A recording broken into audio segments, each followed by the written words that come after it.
Hi, I'm Father Joel, and welcome to Pilgrim Priest. I'm grateful to all of our mission partners and supporters, especially Lisa, who's been a supporter for a long time and recently re-upped again through patreon.com/pilgrimpriest. Thank you for your support, Lisa, and thank you for listening. God bless you.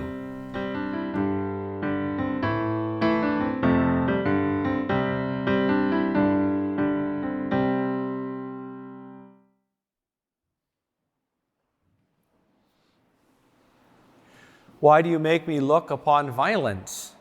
Why do you make me see destruction? I see strife and clamorous discord. I feel like Habakkuk was looking over my shoulder as I was watching the evening news. Because strife and clamorous discord is everywhere. There's violence and destruction all around us. And the Lord doesn't seem to be intervening. And we can be tempted to think, well, what is going on here? Doesn't the Lord care? Doesn't the Lord listen? I can see how we might turn to human beings who promise salvation, who offer to fix our problems for us, who claim that they can sort everything out. But we're invited to be faithful to the vision. That's God's response to Habakkuk, is be faithful to the vision.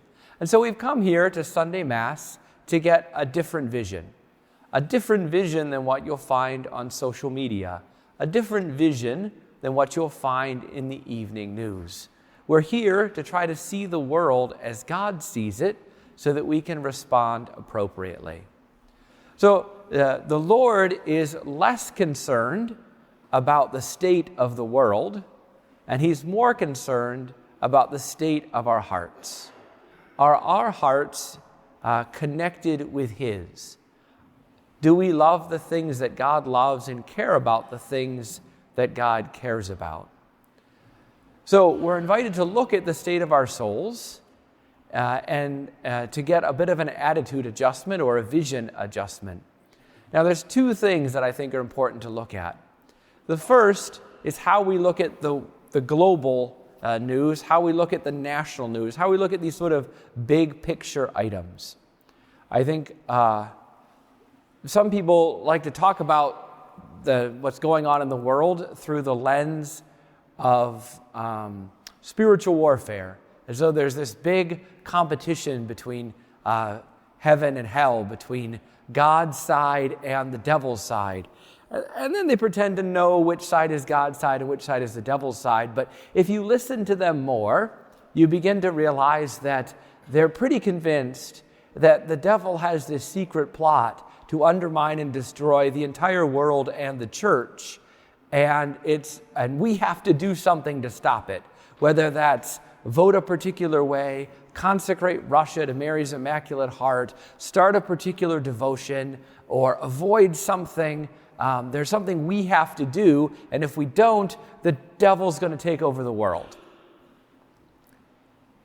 Which, sounds to me like the plot of every action movie ever.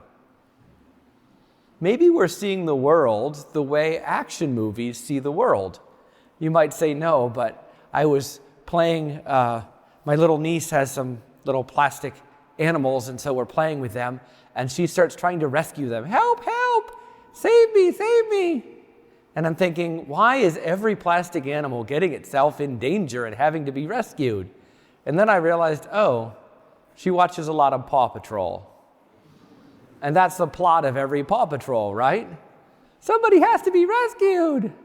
So I suggested some other ways of playing. Maybe some animals could visit some other animals. And before you knew it, we were playing like normal make-believe instead of Paw Patrol-inspired make-believe. Now, I can chuckle when it's my niece, but I think a lot of us see the world through the media that we consume. And so the idea that the world is about to fall, that somebody's going to take over the world, that somebody's going to destroy the world, it seems natural to us. But that is not how the Bible sees the world. The Bible sees the world that it's still under God's control. that despite all the powers of earth and hell who seem to think that they're running the show, God is actually the one in control of the world, and all things work together for good to those who love God and are called according to his purpose. In other words, we really have nothing to fear because the world and everything in it is still under God's providence. And I think that's very important for us to remember, that our Father is running the world, or he's in the background behind all the ups and downs and all the pretenders who act like they have power for a day. The Lord has power forever. And we can have confidence in that. And so when it comes to the global stage, when it comes to the national stage, those big things, we should trust in God. And we should be less worried that some disaster, that everything is going to fall apart, in a moment. We need to trust God more with that big stuff. When it comes to the stuff that's actually in our control, I fear that many times the things that we can change, we are not taking responsibility for that aspect of our life. That the Lord invites us to live with power and love and self-control with the Spirit that he's given us, and we are not doing that. We're spending so much energy on the big stuff that's not our responsibility, that we're not taking good care of the little stuff that is our responsibility. And this is why I continue to believe in the vision of stewardship. I was in a conversation with someone not so long ago, and they said, well, I told them that our stewardship renewal would be coming up, and it's an annual opportunity for us to make a pledge of time, talent, and treasure. And they're like, yeah, I don't think it's working. And I said, well, I feel like this is the best antidote to the consumer culture. This helps people to see the world as God sees it, as to respond in their little community. I said, I think we need to be faithful to the vision until everyone sees themselves as stewards. Because I continue to see even little kids, even little 3-year-olds are growing up as consumers now. They're convinced that shows and snacks are going to make them happy. Just like the rest of us, we tend to believe that experiences and things that we can pay money for are going to lead to happiness. But the more we look for happiness in experiences and things, the more we get disappointed. They don't really fulfill us.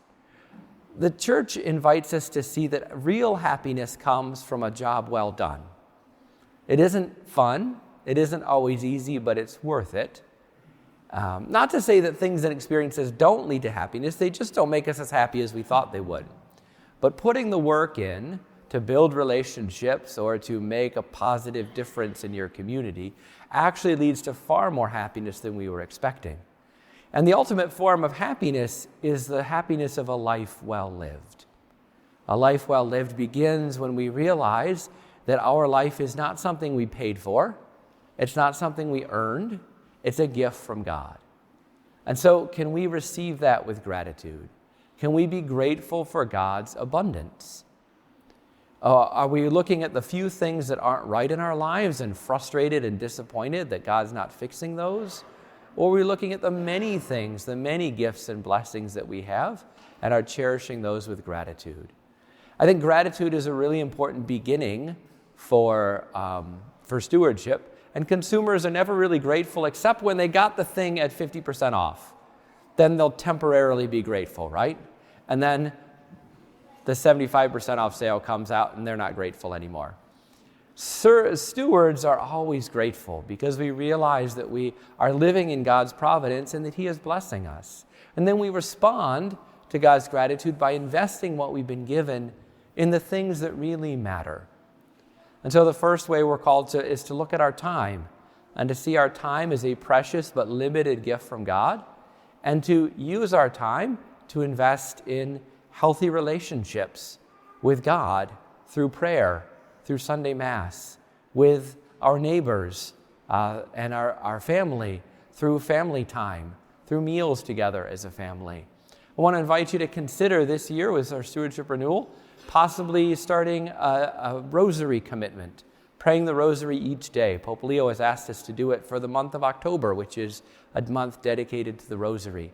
I've started a daily rosary commitment myself, and I found that the commitment is really a blessing to me. Yes, I did the rosary when I felt like it or when it worked, but now I'm trying to make a commitment to pray the rosary each day, and I'm finding that this is giving me a lot more peace and a lot more joy. So I want to invite you to consider that if you don't already have a daily rosary commitment. The second way that we give is through our talent, through using our gifts to bless others. Consumers ask, what's in it for me? Stewards ask, how can I help you? And we find that when we give generously, a benefit of that is that we begin to see ourselves more as a gift. It's really hard for us in our modern culture to see ourselves as a gift. We think we need to be producing and consuming. We think we need to somehow prove our worth, like improve our brand. But the reality is that who you are is a gift from the heart of God. And when we give generously, we can see ourselves as more of a gift. And lastly, treasure commitment, looking at our material possessions and how we use those. Do we really recognize them as a gift from God? Do we give back to God? Do we give to those in need? So as our usual stewardship renewal, you'll receive a packet in the mail with a ministry booklet and a commitment card, and you're asked to just prayerfully discern how God is calling you to be a steward in this coming year. The reason for our annual stewardship commitment is not fundamentally because we want more volunteers or we need more money. Of course, I'd love those things. But the reason for our annual stewardship commitment is because it's important for me to reevaluate my life. Am I really living as a steward? I have grown so much through stewardship, and so that's why I keep talking about it, because it's been a blessing to me. It's important for each of us to reconsider our life in light of stewardship. Am I still being faithful to the vision that the Lord is showing me? Am I trusting in God with the big stuff? Am I being a good steward with the little stuff that's right in front of me? Or am I worrying about the big stuff and spending so much energy there that I have lost sight of how God is calling me to be a steward here and now? That's why we do stewardship, is to once again relook at the vision and ask ourselves, am I faithful to it? In our gospel reading, Jesus' disciples ask him a question that I think we all ask. Lord, increase our faith. If faith is the ticket to a good life, if faith is the ticket to heaven, then obviously I need more. And Jesus gives a really weird answer. If you had faith the size of a mustard seed, you could say to this mulberry tree, be uprooted and planted in the sea, and it would obey you. What? What does Jesus have against mulberry trees? He cursed the fig tree. Maybe he doesn't like fruit trees? Oh. What's with the ocean? Well, I think the point is that it's impossible. But with faith, all things are possible. In other words, faith, even just a little faith, gives us access to the incredible power of God. Let that sink in. If I'm trusting in myself and my smarts and my resources, then I only have this much to handle the world. But if I have faith in God, then I have the infinite power of the one who created the universe and sustains everything in existence with which to face the challenges of this world. Faith gives us access to the infinite power of God. And when we have access to that infinite power of God, we'll say, as Jesus says in the second part, when you've done all the things that I asked you to, you'll say, we were unprofitable servants. You'll do amazing things if you're trusting in God's power. And you can look back and you can say, well, it wasn't really me. It was God working through me. I was just a faithful steward.